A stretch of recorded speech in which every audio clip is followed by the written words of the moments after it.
Some people mistake silence for weakness, but the quiet ones are usually just choosing which storm to unleash. This story begins with a choice, one made in silence, beneath the eyes of a town that had long forgotten what a real hero looks like.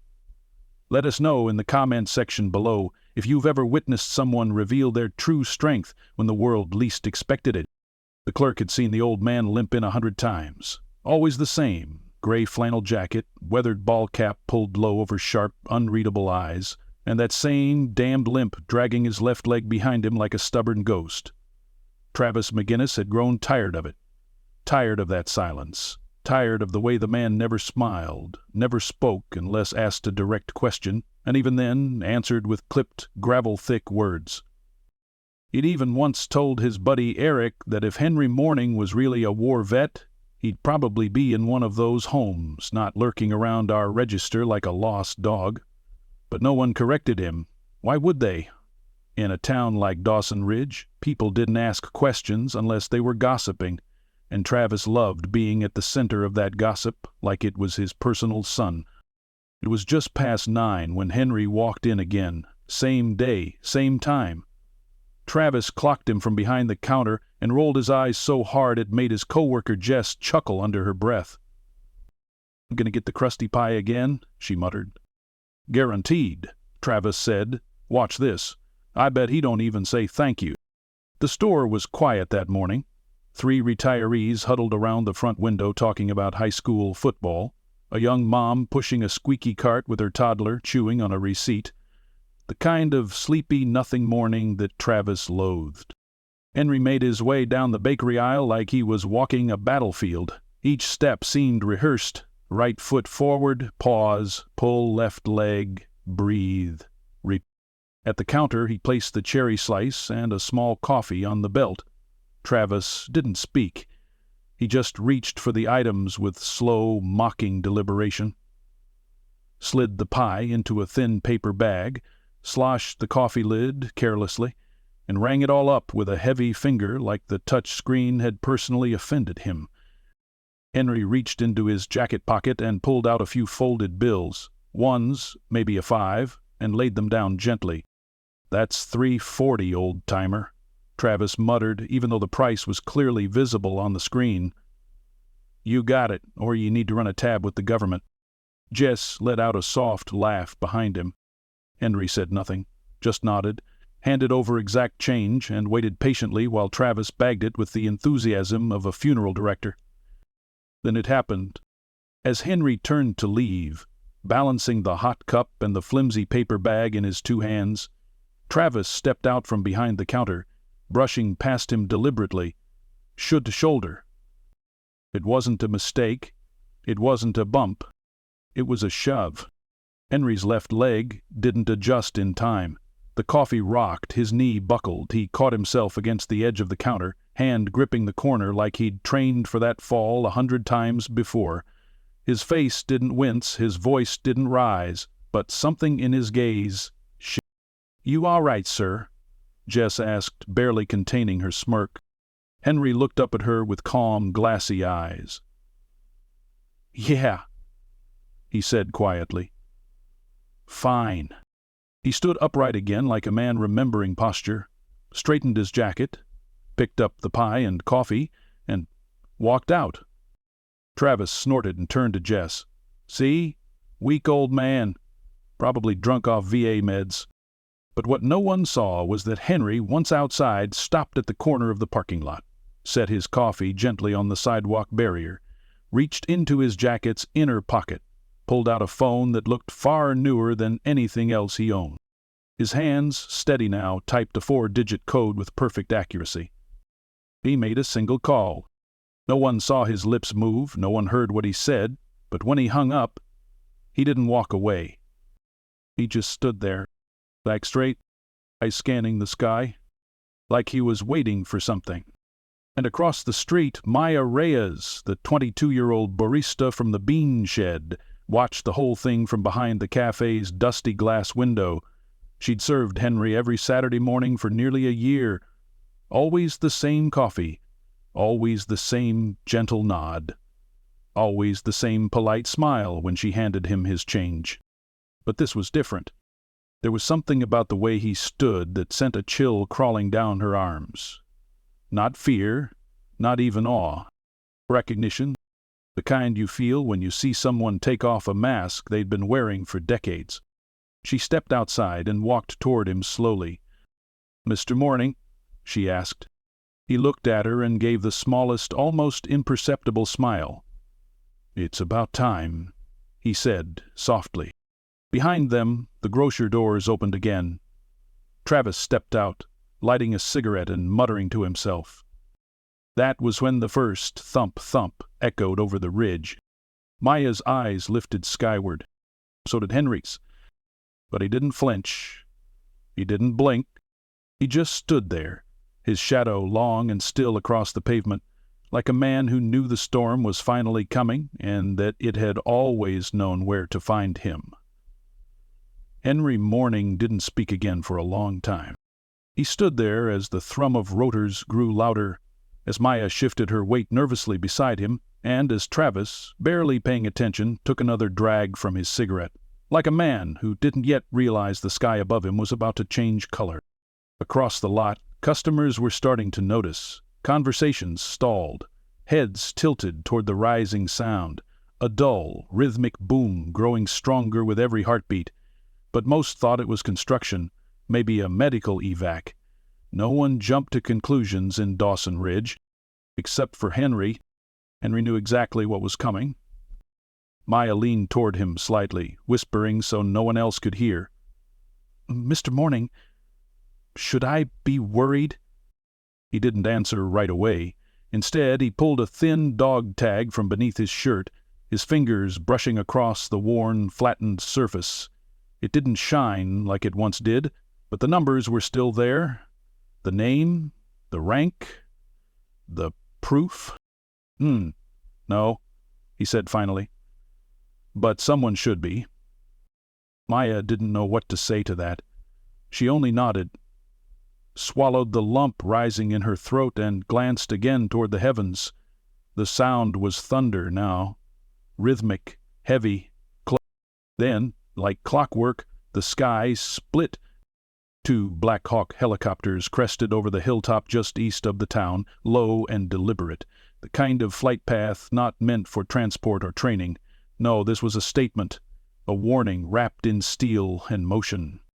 Gasps erupted in the parking lot. People pointed, children shouted. One of the retirees from earlier nearly dropped his coffee cup. Travis, mid-laugh, turned to look up and froze. "But what the hell," he muttered. The bird circled once, wide and slow, before descending. One hovered above the large open field behind the grocery store. The other moved directly over the lot, sending gravel and discarded receipts into a cyclone. The downdraft ripped hats from heads and rattled every window from the coffee shop to the pharmacy. Travis dropped his cigarette. From the belly of the first chopper, ropes unfurled. Boots hit the ground, uniforms followed. 6 figures, black-clad, with patches on their shoulders that only a few people in the world would recognize, emblems that had no business in a sleepy town like Dawson Ridge. They moved fast, securing the perimeter of the field with eerie precision. By the time the second helicopter touched down, its skids barely kissing pavement, half the store's customers were inside, pressed against windows, whispering in panic or awe. Phones were out. Videos were already streaming. Some thought it was a military drill. Others muttered about terrorists. Henry never moved. Maya stood beside him, stunned into silence. Then the side door of the second Black Hawk opened. Out stepped Captain Marcus Dalton. Aviator glasses, pressed uniform, boots still dusted from the tarmac. And he moved like gravity didn't apply to him. His posture was straight steel, but his gaze was soft the moment it found Henry across the lot. "Dad," he called out, loud enough to rise above the blade wash. Henry finally stepped forward, slow but certain, one limp, 1 foot, 1 limp, 1 foot. But this time it wasn't the walk of a broken man. It was the measured pace of someone answering a long-awaited call.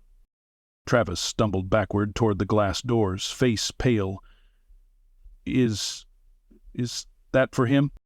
Jess, who had followed him outside, nodded, eyes wide.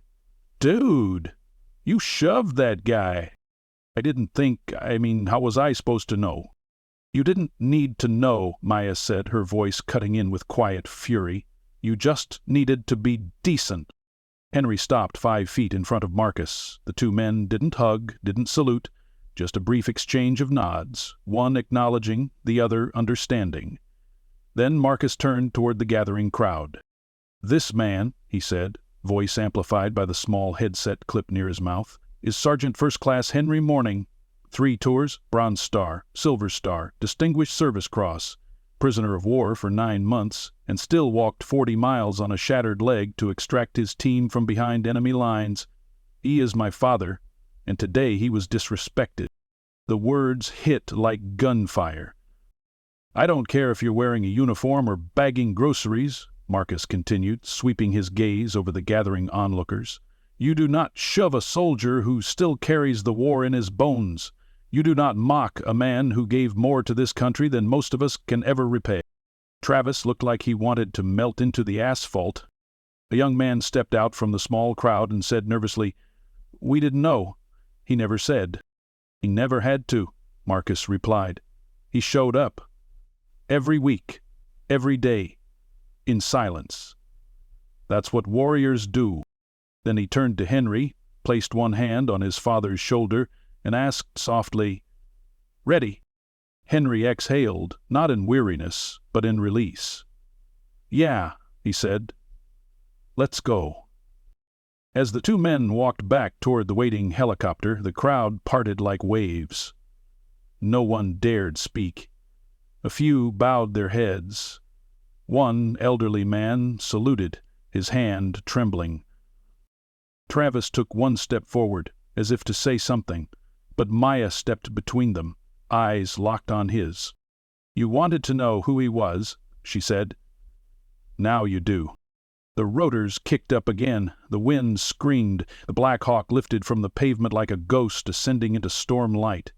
Henry didn't look back, because he didn't need to. Everyone was watching now. It was nearly midnight when the town of Dawson Ridge began buzzing louder than the helicopters ever did. The Black Hawks were long gone, swallowed into the night sky, but what they left behind was thunder that lived in whispers, texts, and shaky cell phone videos. By morning, Henry Mourning's name was on every porch, in every shop, and flooding the local Facebook groups with words like hero, honor, and unbelievable. But Henry wasn't online. He wasn't on Facebook. He wasn't anywhere near the noise. He was back at his small one-bedroom house near the edge of the tree line, where the mailbox still leaned slightly from a winter storm 3 years prior. Inside, the place was quiet. No TV, no radio, just the soft tick of a wall clock, and the even softer creak of a man who'd walked through 3 wars, and somehow still didn't take his boots off until the coffee was on. He moved like ritual was armor, coat hung up, dog tags laid gently in a cedar box near the sink, boots brushed and lined beside the door. Only then did he sit. Coffee brewed, steam rose, and for a moment Henry Mourning let himself feel tired. Not old, not broken, just tired. Marcus had offered to stay, had practically insisted. "You saw how they looked at you, Dad. You know what's coming next, right? News crews, papers, maybe even a ceremony." But Henry waved it off with a gentle shake of his head. "It's not about that." "Then what is it about?" Marcus had asked, frustration and pride tangled in his voice like barbed wire. Henry had only said, "It was time." Now the house was quiet again. And Henry liked it that way. Until the knock came. Not loud, not angry, just hesitant. He opened the door and found Maya there, holding a pie tin with both hands like it was a fragile truth. Cherry filling bubbled slightly at the edges, and her cheeks were pink from the cold.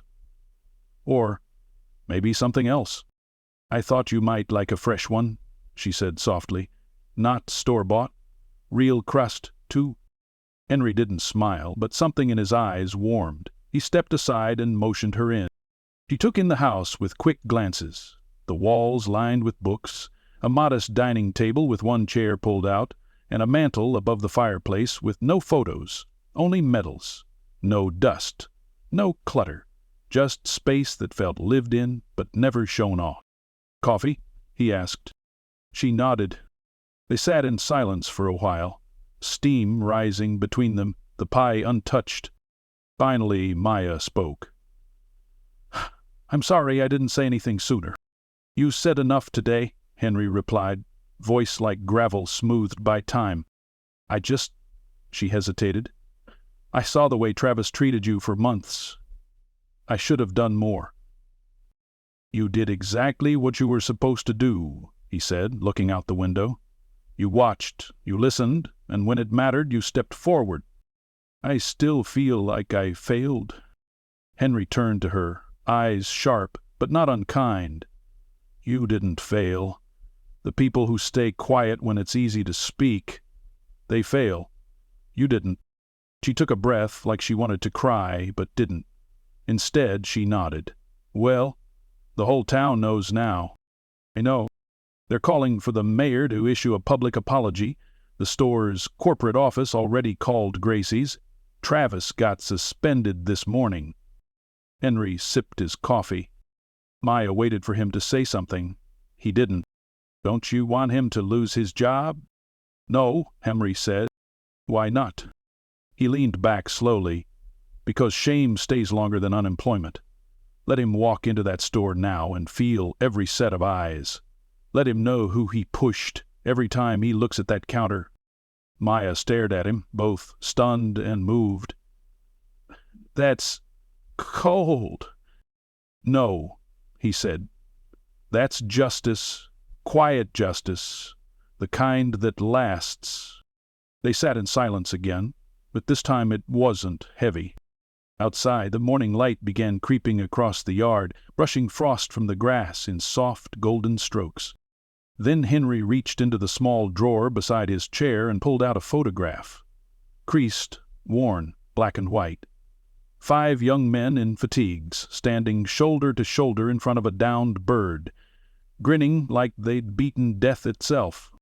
"That's Bravo Team," he said, handing it to her. "Cambodia, 71.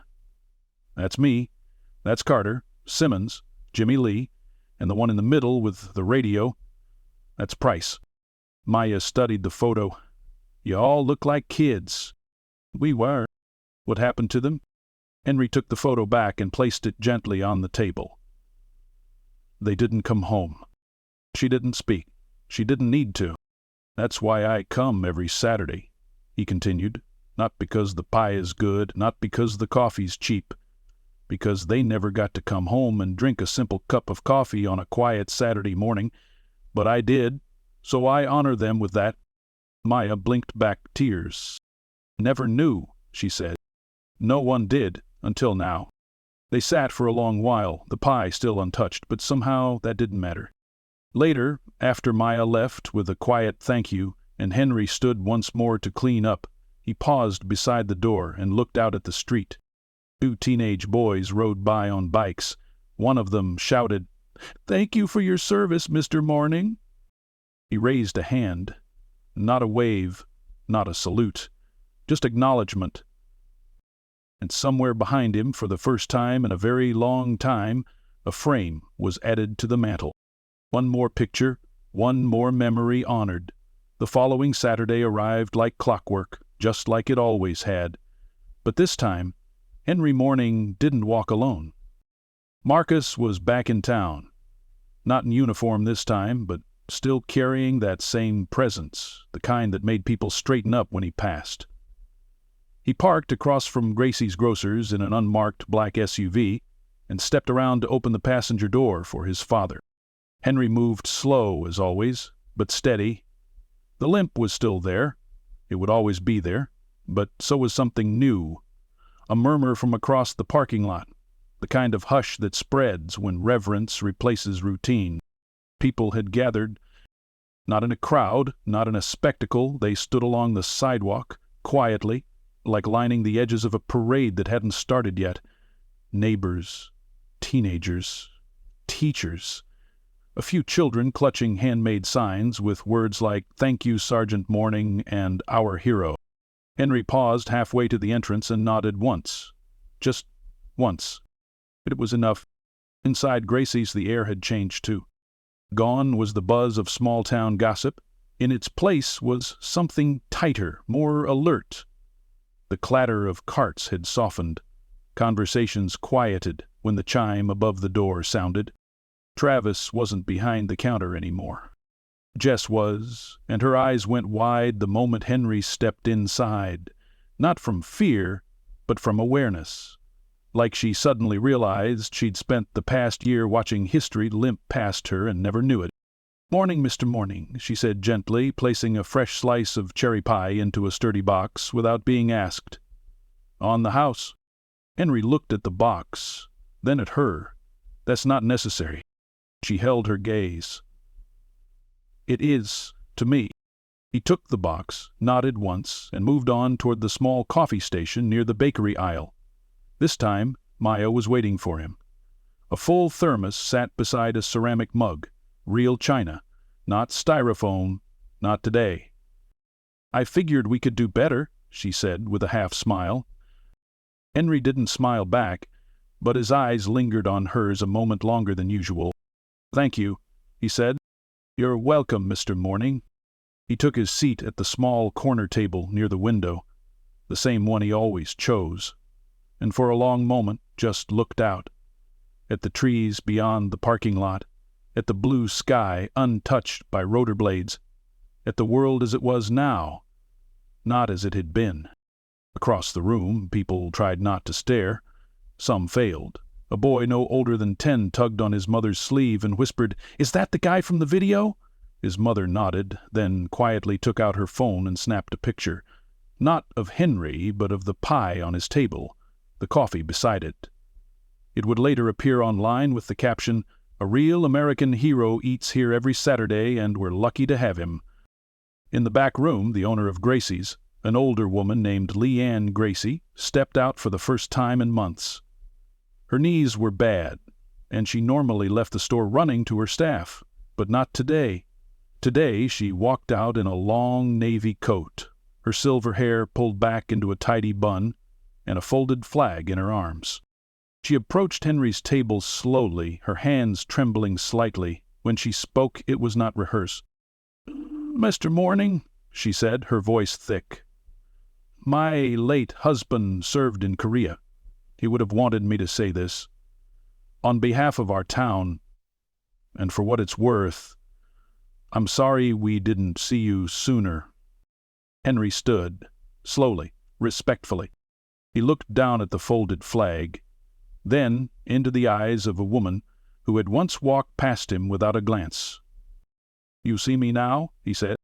She nodded, trying not to cry. Marcus stepped forward, taking the flag gently and placing it beside Henry's coffee. Then he turned to the few gathered customers who now stood silent. "There's something my father taught me long before I wore this uniform," he said. "You don't wait for the right moment to show respect. You make the moment." He paused. "Which is why we've organized something for next Saturday. Right here, a full honor ceremony for every veteran in Dawson Ridge who's ever been overlooked." Murmurs broke out, surprised ones, moved ones. Henry raised a brow. "You cleared this with the mayor?" Marcus smirked. "He cleared it with you, Dad?" Henry shook his head with a faint grunt. "Lord help us." That drew a laugh from everyone around. Not mocking, not performative. Later that afternoon, Henry stood on his porch with Maya and Marcus at his sides as a handful of local ROTC students planted a small flagpole in his front yard. One of them saluted. Another handed him a crisp flag. "Would you like to raise it, sir?" Henry didn't answer. He simply stepped forward, tied the flag by its grommets, and pulled the rope with firm, steady hands. The flag lifted, inch by inch, each tug pulling it closer to the top, until it waved proudly against the clear sky. He stood there for a while after they'd left. Not out of vanity, not even nostalgia. He could finally feel it.